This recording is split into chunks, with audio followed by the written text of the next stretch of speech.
ইন্নাল্লাহা ইয়াগফিরুয যুনুবা জামিয়া, আল্লাহ সমস্ত গুনাহ মাফ করতে পারেন। সুতরাং তওবার দরজা খোলা আছে। কেমন করে তওবার দরজা খোলা আছে? নামাজ সম্পর্কে নবী করিম সাল্লাল্লাহু আলাইহি ওয়াসাল্লাম বলেছেন যে নামাজ সম্পর্কে প্রথম হিসাব হবে কাল কিয়ামতে, তারপরে ফরজে যখন ঘাটতি হয়ে যাবে তখন সুন্নত খোঁজ করা হবে, তাহাজ্জুদ খোঁজ করা হবে, ইশরাক দোহা এগুলি খোঁজ করা হবে, অতিরিক্ত যেসব নামাজ দিয়ে ঘাটতি পূরণ করা হবে। এই এক। দ্বিতীয় বিষয় হচ্ছে আল্লাহ পাক রব্বুল আলামিনের দরবারে যদি খালেস অন্তর থেকে তওবা করে আর সময় না পায়, ঘাটতি পূরণ নফল সুন্নাত দিয়ে পুরো করতে পারলো না, অত সময় পেল না, আল্লাহ পাক সমস্ত গুনাহ মাফ করার ঘোষণা করেছে, লা তাকনাতু মির রাহমাতিল্লাহ ইন্নাল্লাহা ইয়াগফিরুয যুনুবা জামিআ। আল্লাহ সমস্ত গুনাহ মাফ করতে পারেন। বেনামাজির সামনে সুসংবাদ এখনো রয়েছে যদি তওবা করে, কিন্তু কাযায়ে ওমরের ফতোয়া বাধা সৃষ্টি করে দিচ্ছে। নবী করিম সাল্লাল্লাহু আলাইহি ওয়াসাল্লাম ইরশাদ করেছেন, আত-তাইয়িবু মিনাজ যামবি কামান লা যামবা লাহু। নবী করিম সাল্লাল্লাহু আলাইহি ওয়াসাল্লাম বলেছেন, গুনাহ থেকে তওবাকারী ওই লোকের মতো যেই লোক গুনাহ করেনি তার মতো, যেন সে গুনাহ করেনি, যেন তার দ্বারা গুনাহ হয়নি, কামান লা যামবা লাহু। খালেস অন্তর থেকে তওবা যদি করে যে আল্লাহ আমার 30 বছর নামাজ ছুটেছে 20 বছর নামাজ ছুটেছে, আল্লাহ আমি আর নামাজ ছাড়বো না, ইন্নাল্লাহা ইয়াগফিরুয যুনুবা জামিআ।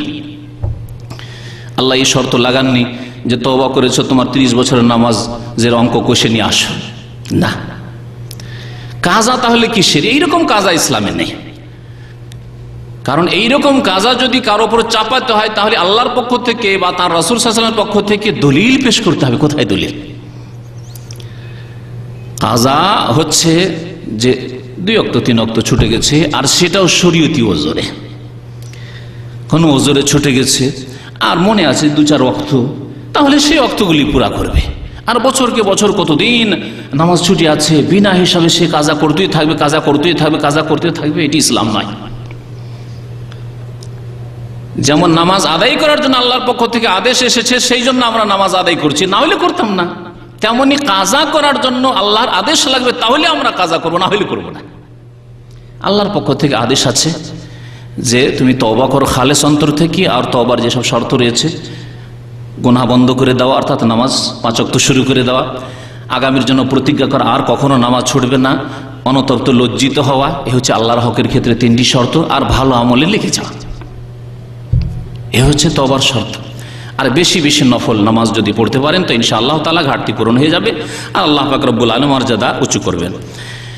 আরেকটি কারণ, 8 নম্বর কারণে, 8টি কারণে আজকে হয়তো সময় যথেষ্ট নিয়ে নিল, আর আসল বিষয় হয়তো আলোচনা আজকে শেষ করা যাবে না। সেটি হচ্ছে বেনামাজির হুকুম। বেনামাজি কি? আল্লাহ পাকের হুকুমে, কোরআনে কারীমের হুকুমে, নবী করিম সাল্লাল্লাহু আলাইহি ওয়াসাল্লামের ফয়সালায় বেনামাজি কি, মুসলিম না কাফের? এ হচ্ছে আসল বিষয়। বেনামাজির সংখ্যা বেশি হওয়ার উপমহাদেশে বেনামাজির সংখ্যা বেশি হওয়ার কারণ আরেকটি হচ্ছে 8 নম্বরে, যে বেনামাজি আর নামাজির সংজ্ঞা অস্পষ্ট আমাদের সমাজে। নামাজি কাকে বলে আর বেনামাজি কাকে বলে, এর সংজ্ঞা স্পষ্ট নয়, এবং এর সংজ্ঞা সম্পর্কে ভুল ধারণা, সঠিক ধারণা নেই। এদিকে শুরুতে একটু ইঙ্গিত করেছি। আমাদের সমাজে তাহলে নামাজি কাকে বলে? জুমা পড়া মুসলমানকেও নামাজি বলে অনেকে। আর যদি দিনে 2 ওয়াক্ত পড়ে মাঝে মধ্যে মসজিদে দেখা যায়, তাহলে তাকে কেউ বেনামাজি বলে না।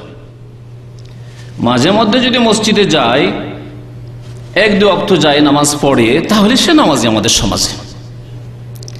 অথচ আল্লাহ পাক রব্বুল আলামিনের বিধানে, রাসূলুল্লাহ সাল্লাল্লাহু আলাইহি ওয়াসাল্লামের ফয়সালায় সবাই বেনামাজি। যারা ঈদ পড়া মুসলিম তারাও বেনামাজি, জুমা পড়া মুসলিম তারাও বেনামাজি, যারা 3 ওয়াক্ত 4 ওয়াক্ত, এমনকি 4 ওয়াক্ত পড়ে, শুধু ফজর পড়ে না, সূর্য উঠিয়ে দেয়, ফজর পড়ে না, তারাও বেনামাজি। যেমন উদাহরণ দিলাম, এরকম বহু মাসলা মাসাইল রয়েছে, আমি 2টি উদাহরণ দিলাম, তাওয়াফ আর সাফা মারওয়া সাইর উদাহরণ দিলাম, কিন্তু এইরকম বহু মাসলা মাসাইল রয়েছে যেই ক্ষেত্রে আল্লাহ পাক রব্বুল আলামিন যতটা শর্ত লাগিয়ে দিয়েছেন তার সামান্য একটু কম করলে সেটা কবুল হবে না, এইরকমই 5 ওয়াক্ত নামাজের জায়গায় কেউ যদি 4 ওয়াক্ত পড়ে, 17 রাকাত আল্লাহ পাক রব্বুল আলামিন ফরজ করে, 7 চক্কর আল্লাহ ফরজ করেছেন তাওয়াফে, 6 কবুল হইল না। 17 রাকাত নামাজ আল্লাহ পাক ফরজ করেছে দিন রাতে। কেউ যদি ফজর পড়লো না, তাহলে কত পড়লো? 15 রাকাত নামাজ পড়লো, আল্লাহ পাক কবুল করবেন না।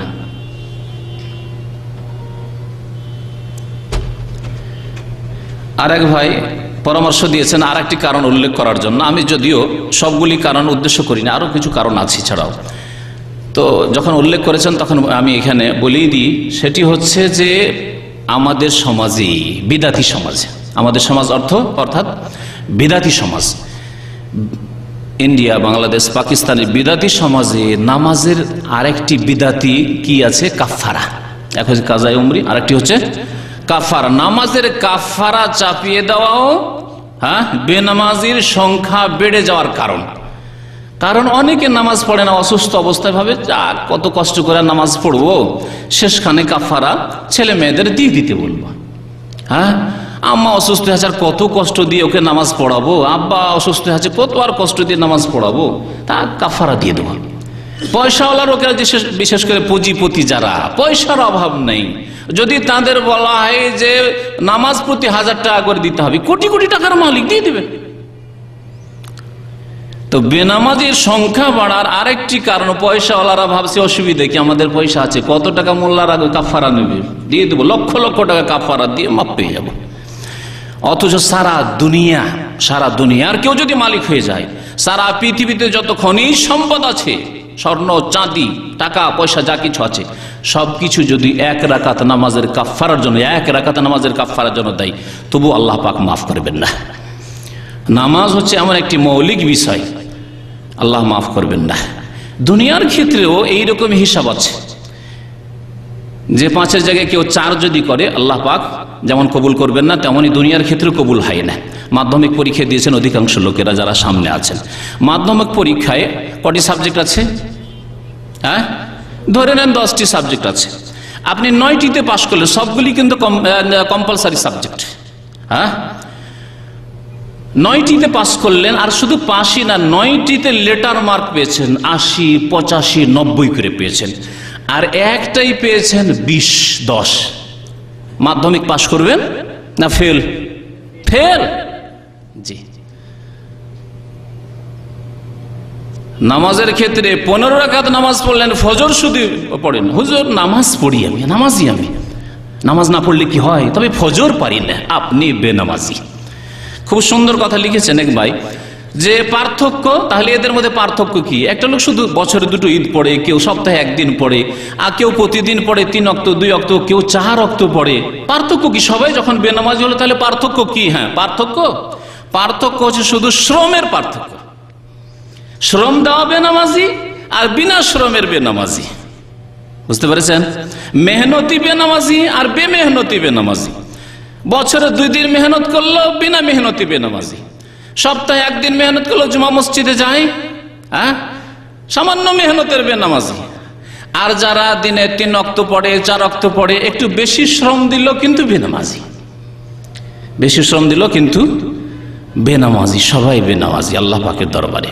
সুতরাং এই সংজ্ঞা স্পষ্ট জানতে হবে, নামাজি কে? যেই ব্যক্তি 5 ওয়াক্ত 17 রাকাত নামাজ কায়েম করে, সে হচ্ছে নামাজি, সে হচ্ছে নামাজি। তার জন্য আল্লাহ পাক দুনিয়ায় পুরস্কার রেখেছেন, আখিরাতে পুরস্কার রেখেছেন, আর সেই ব্যক্তি মুসলিম।